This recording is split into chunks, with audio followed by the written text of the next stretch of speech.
All right, TikTok, let's talk about this. Why does no one talk about this fight? Sakura and Chiyo versus Sasori. Because it absolutely is actually a great fight and one of the better fights in early Shippuden. Let's talk. Everybody who I know say the same shit about this fight, is that Sakura really didn't do anything because Lady Chiyo was attached to her. No. Lady Chiyo was not attached to Sakura the entire duration of this fight. Once they got outside, shit changed because Chiyo could no longer, she even tells Sakura, I can no longer control you. From this point, you're on your own. At one point, people are missing how great of a ninja you have to be for one of the greatest puppeteers on the world to say, hey, Sakura, I want to use you as my puppet. Because Sakura on her own feet had incredible strength. She had, with one punch, she could break one puppet. And Lady Chiyo saw that and was like, you know what? Let's utilize this.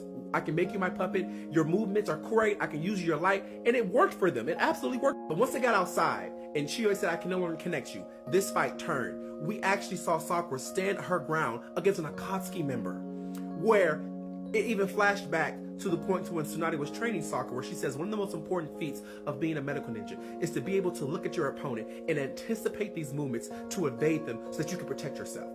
Then Sakura proceeds to do that as she evades all of his 100 puppets. Like, she is going whoo, and is smashing and beating them all by her damn self, to the point that Sasori is even like, how is she able to see where they're going to go? Like, what's going on here? She was so impressive in this. To go from the Sakura we saw in OG to then go toe-to-toe with an Akatsuki member, it's just astounding. And I think she held her own very, very, very well, because at the end of the day, they won. They defeated an Akatsuki member. She is part of a team who defeated Sasori. In this fight, she wasn't afraid. She was very brave. She was very courageous, and she continued to fight, even when the odds were stacked against her, even when so many people were in the back of her mind saying she couldn't. She remembered her training. She remembered who the fuck she was in this moment, who she had become, and she owned it. This fight is a great fight, and I wish more people would talk about it. Why don't y'all? I want to know.